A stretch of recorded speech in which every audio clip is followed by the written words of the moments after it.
So hello guys, my name is Ankit Siddharth and welcome to my YouTube channel quickie Zamana. तो जैसा कि आप सभी जान रहे हैं कि आपका जो एनसीईआरटी का जो सीरीज है वह कंटिन्यू जो है हम कर रहे हैं। और एनसीईआरटी का में जो है पॉलिटी जो है चैप्टर हमारा पॉलिटी का जो चैप्टर्स हमारे चल रहे थे क्लास 7 का चैप्टर 7 पे क्लास 8 पे जो है क्लास 7 का चैप्टर 8 जो है आपको जो है पॉलिटी का उसको हम करने जा रहे हैं अब।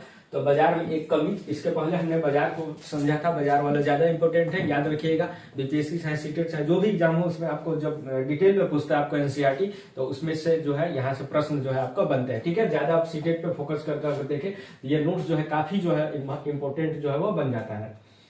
ताकि हम समझते हैं छोटी छोटी टर्म है और बहुत ही बड़ा इसमें टर्म आपको नहीं समझ आता है। ठीक है, तो 6 से 8 तक में कुछ ज्यादा हैवी नहीं, कुछ समझने वाला चीज, तो इसको रखिएगा दिमाग में। आइए समझते हैं, छोटा छोटा चीज है, हल्का हल्का जो है पढ़ते हैं हम क्या क्या चीजें हैं, और पूरा का पूरा इसमें याद रखिएगा, कवर हो जाएगा, कोई भी चीज जो है आपका यहाँ पे छूटने वाला नहीं है। चलिए तो शुरुआत करते हैं हम। तो यहाँ पर हम जो है पहला हमारा जो चैप्टर है यानी कि 8वां चैप्टर जो है यानी कि बाजार और में एक कमीज। ठीक है, तो इसमें एक कमीज की स्टोरी दिया गया है। ठीक है, एक क्लॉथ जो आपके घर में जो ये मैंने क्लॉथ यानी कि कमीज मैंने पहना है, तो ये कैसे कैसे बनकर जो है आपको यानी कि किसान से फैक्ट्री, फिर इसके बाद रॉ मटेरियल में रॉ मटेरियल से आपको फैक्ट्री में गया होगा, तो किस किस माध्यम से कंज्यूमर के पास, रिटेलर के पास घूम फिर के जितना माध्यम से जो है किस पैटर्न में किस मेथड से बनकर जो है वो आया होगा उसको जो है हम पढ़ते हैं इसमें। और इसमें जो है देखिए हमारा जो फिर इसके बाद जो है हम शर्ट जो है आपको मॉल या दुकान से जो जाकर खरीद लेते हैं, तो इस पर पूरे बनने की जो जर्नी यानी कि कहानी होती है, यानी कि प्रोसेसिंग मेकिंग की जो कहानी होती है क्लॉथ की, उसको जो है हम इसमें कंप्लीट करेंगे। ताकि हम शुरुआत करते हैं आपको। तो कपास पैदा करने वाले किसान, ठीक है, तो कॉटन फार्मर्स जो है वो कौन से है, तो इसको हम पढ़ते हैं। ठीक है, तो कहानी की शुरुआत जो है कुरनूल यानी कि आंध्र प्रदेश की एक छोटे किसान यानी कि स्वप्ना से जो है वो होता है। ठीक है, स्वप्ना की कहानी दी गई है। ठीक है, तो इसको हम समझते हैं, याद रखिएगा नाम बहुत ही ज्यादा इंपॉर्टेंट है इसमें, क्योंकि नाम से डायरेक्टली जो है पूछ ले रहा है, क्योंकि बुक से अंदर से पूछता है, जैसे कि आपको पता होगा इसमें। तो कठिन परिश्रम यानी कि किसको कहते हैं, यानी कि कपास की खेती में बहुत मेहनत और खाद कीटनाशक पर बहुत खर्चा जो है वो होता है। डेब्ट यानी कि डेब्ट किसको कहते हैं, अब देखिएगा कर्ज। ठीक है, तो छोटे किसान खेती के लिए स्थानीय व्यापारी से कर्ज लेते हैं।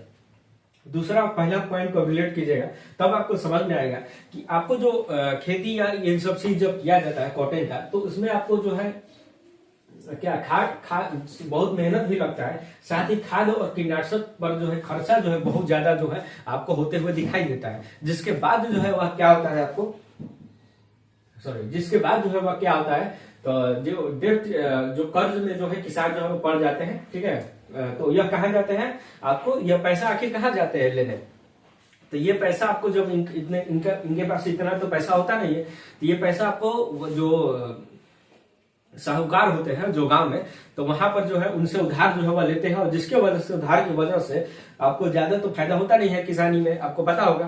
तो उनको जो है क्या हो जाता है, उनको जो है कर्ज में वो डूब जाते हैं। ठीक है, वो लोन में जो है वो डूब जाते हैं, कर्ज में। ठीक है, लोन लेते हैं और लोन के बाद क्या होता है, वो डेब्ट यानी कि कर्ज में डूब जाते हैं, और डूब जाने के बाद उनकी जमीन जो है गिरवी जो रखी गई थी, गिरवी जो जमीन, उसको भी जो है अपने हाथ से जो है गवा देते हैं अपने जीवन में। ठीक है, तो इन सब चीजों को लेकर जो है हम पढ़ेंगे और समझेंगे। आगे देखते हैं। एक्सप्लॉयटेशन यानी कि शोषण किसको कहते हैं, तो कर्ज के शर्त के कारण किसान अपनी कपास की कम कीमत उसी व्यापारी को बेचने को मजबूर कर दिया जाता है, मजबूर होता है, जो सपना ने अपनी मेहनत का बहुत कम फल जो है वो मिलता है। यानी कि इनके पास तो डायरेक्ट मार्केट होता नहीं, ना ही इनके पास मॉल है कि जाके लोगों को सामान जो है बेच सके। ठीक है, इसके वजह से क्या होता है, ये जो थोक व्यापारी या इन सबको वो जब बेचते हैं तो जो उनका मेहनत लगता है, उनका हर चीज लगता है, लेकिन उसको ब्रांडिंग करके जो है, चलिए मैं आपको समझाता हूँ, समझिए। मान लीजिए कोई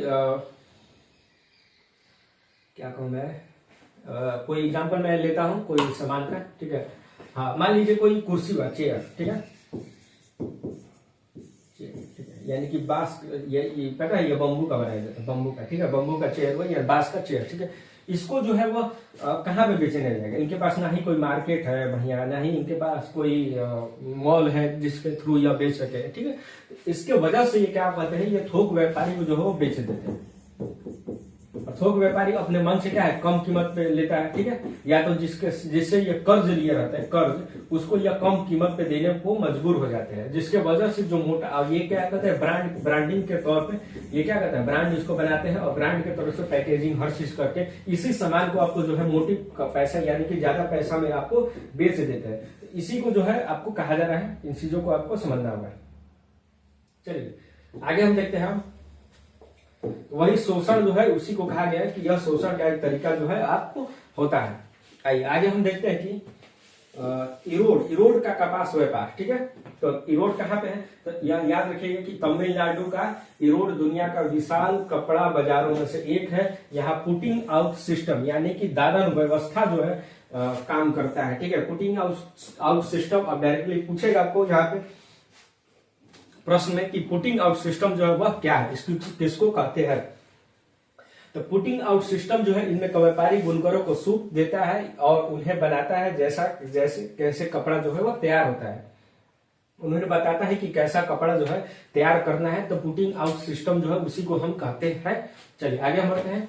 तो फायदा इसका क्या होता है, फायदा इसका देखिए फायदा क्या है, तो बुनकरों को कच्चा माल खरीदने और तैयार कपड़ा बेचने को चिंता जो है वह नहीं होती है।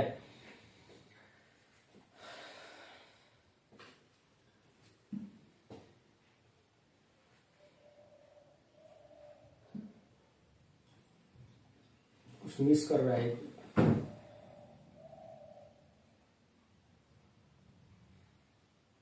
हाँ, पुटिंग आउट सिस्टम में हाँ एक पॉजिटिव लिखा होती है, मैं कंफ्यूजन हो गया थोड़ा, नेगेटिव के टर्म में आपको पुटिंग आउट सिस्टम को दादन व्यवस्था को लेना है, क्योंकि इसमें मजबूरी में आपको बेचा जाता है, ठीक है। इसमें डायरेक्टली आपको ना बेचकर पुटिंग आउट सिस्टम में क्या होता है कि इसमें देखिए पुटिंग आउट सिस्टम, इसमें व्यापारी बुनकरों को सूत देता है, ठीक है, यानी कि सूत माने क्या, सिलने वाला कपड़ा, ठीक है, सॉरी क्या कहता है धागा टाइप का धागा देता है, ठीक है, सूत देता है और उन्हें बताता है कि कपड़ा जो है कैसे तैयार जो है वह करना है, ठीक है, उन्हें बताता है कि कैसा कपड़ा तैयार करना है, यानी कि मार्केट से जो है वह ये कहीं ऑर्डर लेकर आता है कपड़ा का और यहाँ पे लोगों से काम करवाता है, जिससे काफी पैसा जो है उनको मिलता है। किताब में आप देखिएगा तो जींस का जो होता है ना कि टाका जो बटन लगाया जाता है उसके लिए 1-1 रुपया मिलता है, आपको बहुत सारा मेहनत करना पड़ता है, तब जाके 100-200 लगाइएगा, तब जाके दिन का आप 200 रुपया महिलाएं कमा पाएगी। तो इस तरह का चीजें जो है वह दिया गया है, उसको समझाया गया है,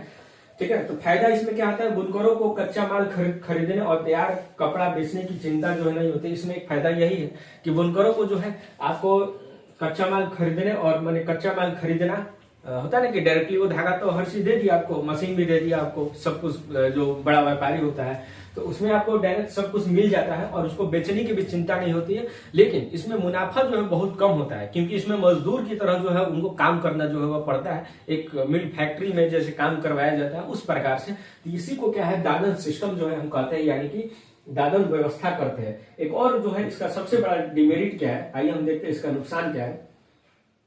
आइए तो नुकसान इसका क्या है कि बुनकर पूरी तरह से व्यापारी पे जो है वह क्या है निर्भर हो जाता है और व्यापारी कपड़ा बहुत कम कीमत पर जो है वह खरीद देते हैं और जबकि आगे बहुत महंगे दामों पर जो है वह क्या है बेच दिए जाते हैं, ठीक है। जैसा कि मैंने आपको बताया कि लोग ब्रांडिंग करके जो है उसी चीज को जो है आपको 5 रुपया 10 रुपया में आपको खरीद लेंगे, लेकिन उसी चीज को मॉल में आपको ब्रांडिंग करके व्यापारी जो बड़ा व्यापारी होता है खरीदने के बाद उसको 100 रुपया में भी खरीद बेच देता है आपको, तो लोग खरीद लेते हैं और उसको फायदा कितना होता है 90 रुपया उसको फायदा हो जाता है, लेकिन उसको जो है 1-2 रुपया जो है आपको 2-3 रुपया जो है उसको फायदा होता है जो डायरेक्ट उस चीज को बनाता है। आइए अब आगे देखते हैं कि गारमेंट निर्यात कारखाना जो है देखते हैं गारमेंट एक्सपोर्टिंग फैक्ट्री में। तो इरोड का व्यापारी यह कपड़ा दिल्ली के पास एक गारमेंट एक्सपोर्ट कंपनी को फैक्ट्री को भेजता है, ठीक है। तो फैक्ट्री उन कपड़े से कमीज तैयार करती है। यह कमीजें विदेशी खरीदारों जैसे कि अमेरिका, यूरोप बड़े स्टोर में निर्यात की जाती है। फैक्ट्री में काम करने वाले मजदूरों को बहुत कम जो है वह वेतन मिलता है, मिनिमम वेज, ठीक है, मिलता है और उन्हें अधिक घंटों तक जो है काम करना पड़ता है, हो सकता है उनको ओवर टाइम भी वर्क जो है वह करते हैं, ठीक है। संयुक्त राज्य अमेरिका यानी कि यूएसए का रिसोर्ट इन द यूएस, ठीक है, यूएस का ये स्टोरी देख लेते हैं। भारत का तो हो गया, तो जो कि कमीज भारत की फैक्ट्री में बहुत कम लागत में बनी होती है वही अमेरिका के शोरूम में ऊंचे दाम में जो है वह बिकती है। समझ आएगा? सिंपल से आप चीज समझिए कि जैसे कि पेंटिंग होता है ना, पेंटिंग, तो पेंटिंग बनाने वाला को बहुत ही कम पैसा मिलता है। गांव में बहुत सारे स्थानीय पेंटिंग बनाया जाता है, बुनकर होते हैं जो चीजें बनाते हैं, तो उनको कम पैसा मिलता है। और जनरली जो वही बहुत बड़े शॉप में या मॉल में जब बेचा जाता है तो उसका कीमत जो है काफी हाई रेट में जो है वो बेचा जाता है, ऑनलाइन बेचा जाता है काफी हाई रेट में। आपको ये कहें कि आपको वो विदेश में जब चला जाता है वही चीज तो काफी महंगा जो है आपको मिलता है, और उसको फायदा जो है जो असली जो वर्कर है उसको नहीं मिल पाता है। यही चीज दिया गया है इसमें। चलिए आगे हम बढ़ते हैं। प्रॉफिट मार्जिन क्या होता है कि मान लीजिए एक कमीज की लागत 300 आई और अमेरिका में व्यापारी उस विज्ञापन और मुनाफे के साथ क्या है 1800 रुपया में उसको बेच देते हैं, उससे भी अधिक पैसा में।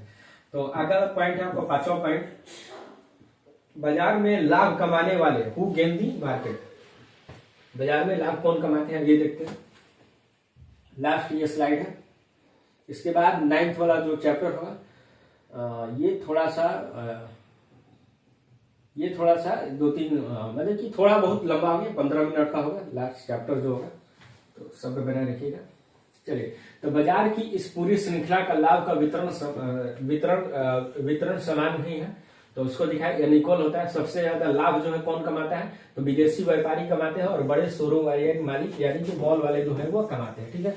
मध्यम आप लाभ देखें तो गारमेंट एक्सपोर्ट या फैक्ट्री मालिक जो है उसको कमाता है, जो होता है जो बनाने का ऑर्डर देता है।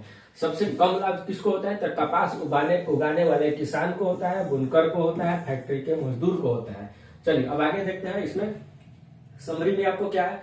तो देखिए यह अध्याय दिखाता है कि बाजार सबको बराबर अवसर नहीं देता है। कैपिटलिज्म यानी कि पूंजीवाद बाजार की श्रृंखला में शक्तिशाली लोग जो है सबसे ज्यादा पैसा कमाते हैं, जबकि गरीब उत्पादक यानी कि किसान जो है केवल अपनी रोजी रोटी ही चला पाता है। और समानता लाने के लिए कोऑपरेटिव सहकारी संस्थाएं बनाने का एक अच्छा रास्ता है, ठीक है। अब ये देखिए एक्टर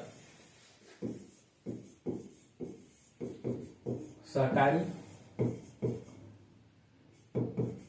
संस्थाएं, ठीक है। अब सहकारी संस्थाएं क्या है इसको भी समझिएगा, इसको समझना जरूरी है। ये पूछेगा आपको, याद रखिएगा, ये पूछेगा तो मैं बता रहा हूँ, ऐसे नहीं बता रहा हूँ। तो कोई भी सामान मान लीजिए कि पेंटिंग हुआ, ठीक है, मधुबनी पेंटिंग, तो पहले ये समझिएगा मधुबनी यानी कि ये पेंटिंग है, ठीक है, ये पेंटिंग है, क्लियर, ये पेंटिंग है। और इस पेंटिंग को जो है अब क्या करते हैं लोग कि इस पेंटिंग को आपको यानी कि बीच में जो है मीडियम जो व्यापारी थोक व्यापारी होता है उसको थोक में खरीदता है और उसको लाभ कम पैसा जो है वो मिलता है। यानी कि मान लीजिए ये पेंटिंग आपको मिलता है कितना, आपको 100 रुपया में मिलता है, ठीक है, 100 रुपया में। और ये व्यापारी जो है आके इसको 100 रुपया में इसको आके खरीदता है, ठीक है, मान लीजिए 100 रुपया में, तो 100 रुपया में इसको आके खरीदता है, यानी कि 100 रुपया इसको दे देता है जो बनाता है पेंटिंग, ठीक है। इसको ब्रांडिंग करके वो मॉल इस समय कितना में बेच देता है, तो उसको बेच देता है वह आपको उसका ब्रांडिंग एडवर्टाइजमेंट करके आपको 150 या तो 200 या हो सकता है 250 या तो हो सकता है उसको 500 में भी वो बेच देता है। पेंटिंग की कीमत अधिक होती है, ठीक है, बनाने वाले को कम मिलता है, तो डायरेक्टली जो बनाता है। अब सरकार क्या करती है इसमें, सहकारी समिति में क्या होता है, ये लोग जो है अपना एक संघ टाइप का जो है वो बनाते हैं, ठीक है, जैसे सरस मेला इन सब चीजों को देखते हैं ना, तो सरकार भी प्रमोट करती है, तो उसमें ये डायरेक्टली जो है अपना मार्केट बनाते हैं, ठीक है। इनका रास्ता जो है ये जो है रास्ता, यानी कि ये जो रास्ता है इसको कट करिए, ठीक है, इसको कट करिए, ठीक है, ये खत्म, इनका बीचों काम हो जाता है। और ये मार्केट डायरेक्टली बनाते हैं और ये मार्केट में लगाकर डायरेक्ट जो है वो सेल जो है वो करते हैं, किसको, कंज्यूमर को डायरेक्ट सेल जो है वो कर देते हैं, देखिए डायरेक्ट सेल जो है वो करते हैं, ठीक है। तो ये अगर 100 रुपया में यहाँ पे अगर बिक रहा है तो इनको डायरेक्टली सब सेल करते हैं 500 या 400 या 300 में। अपने मोल तोल भी वहां पे होता है, जब आप देखते होंगे सरस मेला आपको देखने को मिल जाता है उसमें, तो वही सहकारी समिति के माध्यम से क्या है वो सामान बेचना करना जो है वो आसान हो गया। इस समय गवर्नमेंट आपको ऑनलाइन भी प्रमोट कर रही है बेचने को, कि कोई भी जो है चीजें जो है गांव में बनाई जाती है कोई भी पेंटिंग, तो उसको जो है कैसे जो है ऑनलाइन बेचा जा सके उसके लिए भी सरकार जो है वो ध्यान जो है वो दे रही है, ठीक है। तो जिसमें बीच वाले लोगों को जो बिचौलिया है उसको हटाकर जो डायरेक्ट मजदूर है उससे डायरेक्ट सामान लेकर आपको डायरेक्ट मार्केट में बेचकर मुनाफा जो है डायरेक्ट ये उसको प्रदान करना, इसी को क्या है सहकारी समिति संस्थाएं जो है हम कहते हैं। चलिए समझ गया।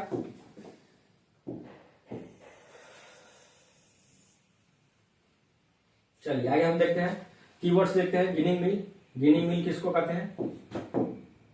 गिनिंग मिल, तो यह भी इंपोर्टेंट टर्म है, याद रखिएगा, इसको नोट कर लीजिएगा, यह आएगा। ठीक है, चलिए यह फैक्ट्री जहां कपास के बीज साफ किए जाते हैं उसे गांठों में जो है वह दबाया जाता है, गांठों में दबाया जाता है। ठीक है, तो इसको याद रखिएगा, ये आपको आएगा। ठीक है, यानी कि गिनिंग मिल किसको कहते हैं, याद रखिएगा, ये पूरा डिफिनीशन वह फैक्ट्री जहां कपास के बीज साफ किए जाते हैं और उसे गांठों में जो है वह दबाया जाता है। चलिए आगे हम बढ़ते हैं।